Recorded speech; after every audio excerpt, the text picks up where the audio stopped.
É 2 de dezembro de 1993, em Medellín, na Colômbia.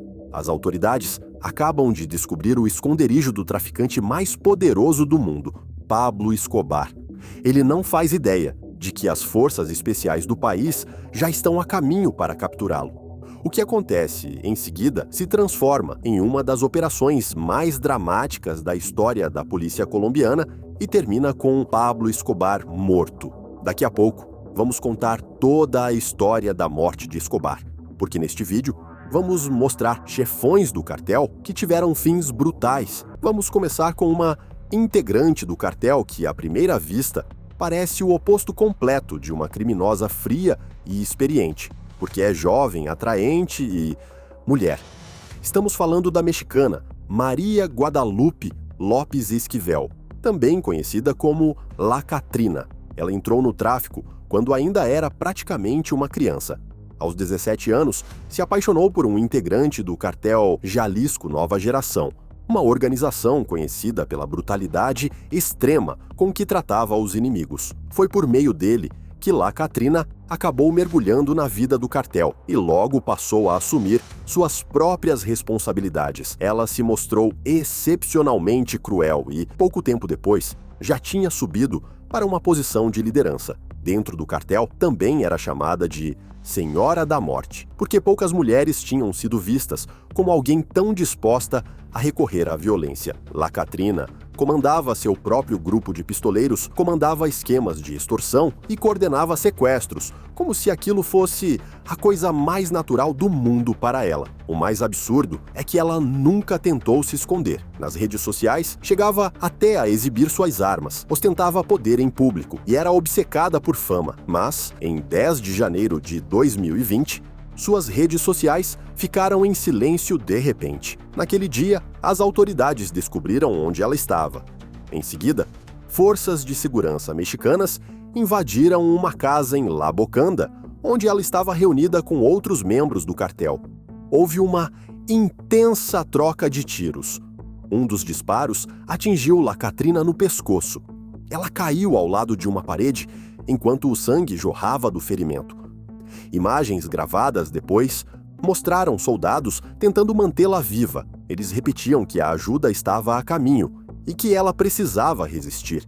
Depois, ela foi colocada em um helicóptero, mas os médicos já não puderam fazer mais nada e ela não resistiu aos ferimentos no hospital. Agora, vamos falar de um chefão do cartel que elaborou um plano desesperado para não acabar como La Catrina. Estamos falando de Amado Carrillo Fuentes, de Navolato, no México. Ele construiu seu próprio cartel, o Cartel de Juárez, e também era conhecido como o Senhor dos Céus. E havia um motivo bem específico para isso. Ele transportava toneladas de cocaína usando sua própria frota de aviões Boeing 727. Ninguém era mais eficiente. Ninguém transportava mais droga do que ele. Sua influência se tornou tão grande que, em certos momentos, ele era considerado o criminoso mais procurado de todo o México. Mesmo assim, sempre conseguia escapar. Mas em algum momento, a pressão ficou grande demais e, no verão de 1997, ele teve um plano para desaparecer de vez, fazer uma cirurgia no rosto, combinada com uma lipoaspiração, para mudar tanto a própria aparência que ninguém mais o reconheceria. Ele esperava que aquele novo rosto lhe desse uma nova vida. Só que o plano fracassou. A cirurgia teve complicações graves e Fuentes morreu em 4 de julho de 1997. Mas a história ficou ainda mais estranha depois da morte dele.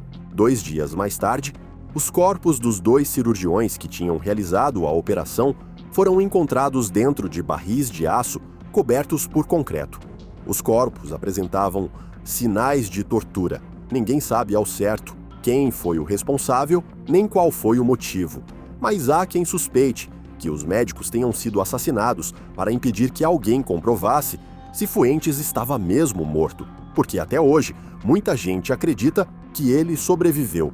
O próximo chefão do cartel teve um fim muito mais brutal do que Amado Fuentes. Michael Torres fazia parte da chamada Máfia Mexicana, uma poderosa facção carcerária que atuava principalmente na Califórnia. Ele passou vários anos na Men's Central Jail, mas, mesmo atrás das grades, continuou trabalhando para a máfia e comandou uma enorme rede criminosa. Chegou até a contrabandear drogas para dentro da prisão e depois vendê-las ali por preços altíssimos. Só que o próprio poder também o transformou em alvo dentro da cadeia.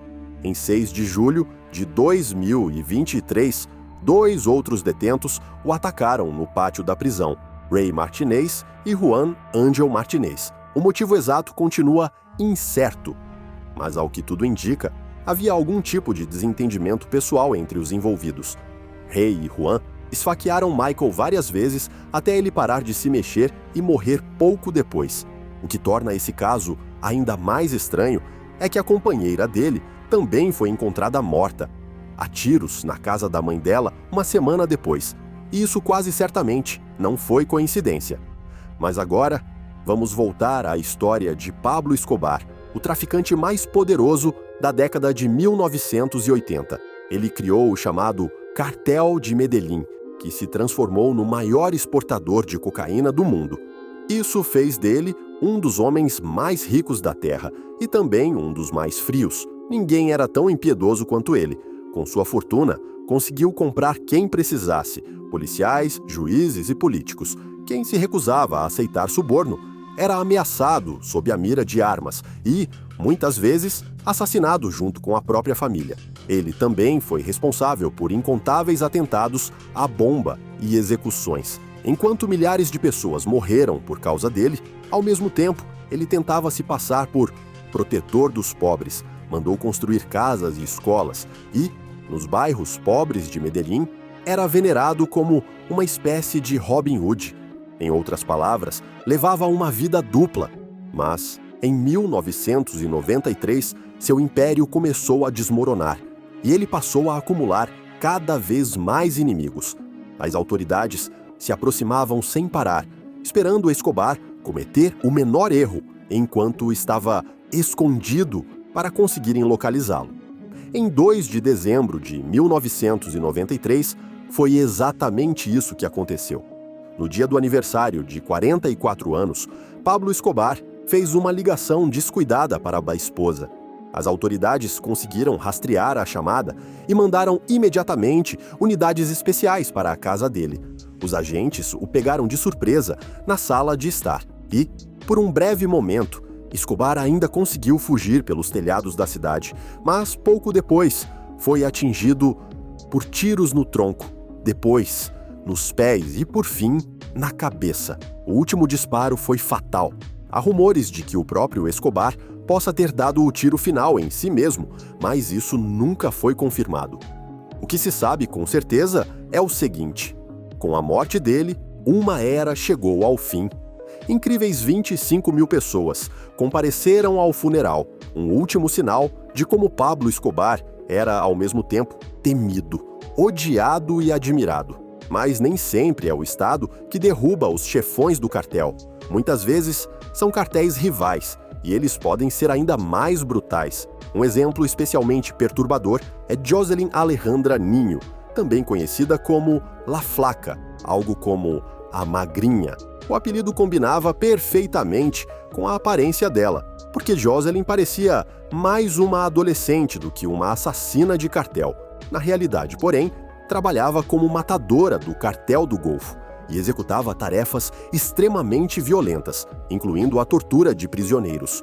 Os cartéis no México costumam recrutar mulheres como ela porque a aparência jovem ajuda a passar despercebida e a não levantar suspeitas. Esse disfarce funcionou muito bem para ela, mas em 2015, Jocelyn de repente se tornou amplamente conhecida quando esta foto dela, segurando um fuzil, começou a circular nas redes sociais. A partir daquele momento, ficou completamente exposta aos inimigos. O cartel rival Los Metros então a rastreou e a sequestrou em 12 de abril de 2015, no estado mexicano de Tamaulipas. Apenas um dia depois, as autoridades encontraram seu corpo esquartejado dentro de um cooler em um estacionamento em Matamoros. No local, Os investigadores também encontraram um homem decapitado, que igualmente era integrante do Cartel do Golfo. O quão brutais podem ser os métodos dos cartéis também fica claro no caso do Rancho Monte Rico. Trata-se de uma propriedade isolada no México, usada pelo cartel CJNG como centro de treinamento. E não apenas isso. Também há indícios de que o rancho possa ter servido como local de execução.